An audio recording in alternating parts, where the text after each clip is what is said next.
గౌరవనీయ అధ్యక్ష, 2025-26 ఆర్థిక సంవత్సరానికి గాను మన రాష్ట్ర బడ్జెట్ను మీ అనుమతితో గౌరవ సభ ముందు ప్రతిపాదిస్తున్నాను.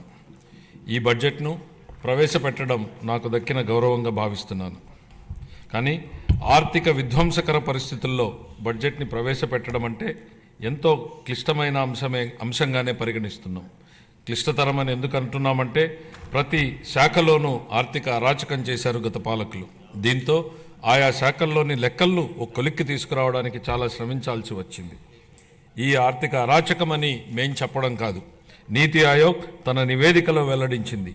ఆంధ్రప్రదేశ్ రుణ సామర్థ్యాన్ని సున్నాకు చేరుకుందని, అంటే మన రాష్ట్రం ఇక అప్పు తీసుకునే వీలు లేని పరిస్థితి చేరుకుందని వెల్లడించింది.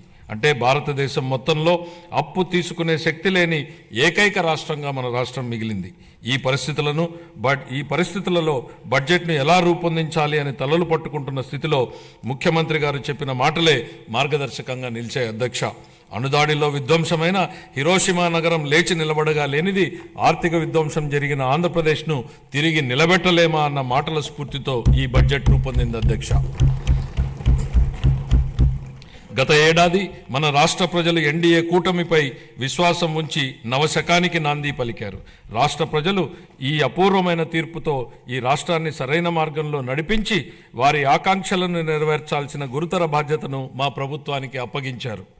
ఈ ఏకపక్ష తీర్పు బ్రాండ్ ఆంధ్ర పునర్నిర్మాణంలో మా నిబద్ధతకు పునరుత్తేజాన్నిచ్చింది.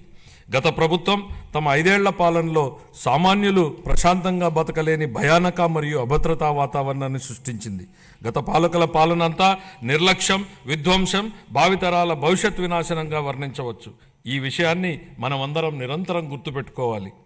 రాష్ట్ర విభజన తర్వాత మన పౌరులు ఎంతో శ్రమ కోర్చి ముందడుగు వేశారు. రాష్ట్ర విభజన తర్వాత ఎన్ని ఇబ్బందులు ఎదురైనా 2014-19 మధ్య కాలంలో మన రాష్ట్రం మునుపెన్నడూ చూడని 2 అంకెల వృద్ధిని సాధించడమే కాక ప్రజల ఆకాంక్షలను నెరవేర్చింది. అయితే 2019లో వచ్చినటువంటి ప్రభుత్వం రాష్ట్ర పురోభివృద్ధికి అడ్డుకట్ట వేసింది. వారి చర్యలతో రాష్ట్ర అభివృద్ధి పురోగమన బాట నుండి తిరోగమన వైపు బాట పట్టింది. ప్రజాస్వామ్య వ్యవస్థలు దెబ్బతిన్నాయి. పరిశ్రమలను రాష్ట్రం నుంచి తరిమేశారు.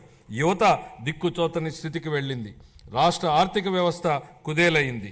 ప్రజా సంక్షేమాన్ని మరిచి కక్ష సాధింపు రాజకీయాలు, ప్రతిపక్షాల నోళ్లు మూయించడంపైనే గత ప్రభుత్వం దృష్టి సారించింది.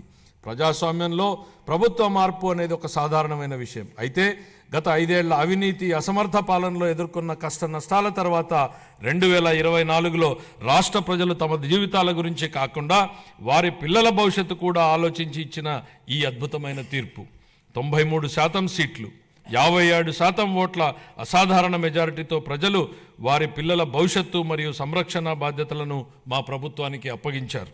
మా ప్రభుత్వం అధికారం చేపట్టిన తర్వాత మన రాష్ట్ర పరిస్థితులను సమీక్షించి లోతైన విశ్లేషణలు జరిపి శ్వేతపత్రాల ద్వారా గత ప్రభుత్వ దుష్పరిపాలనను బెట్టబయలు చేసింది. తద్వారా మన రాష్ట్రం దిశానిర్దేశనం లేకుండా అస్తవ్యస్తంగా ఉందని గుర్తించాం. మన రాష్ట్రంలోని సంస్థలన్నీ నాశనమయ్యాయి. ఆర్థిక వ్యవస్థ కుప్పకూలింది. అప్పులు భారీగా పెరిగాయి.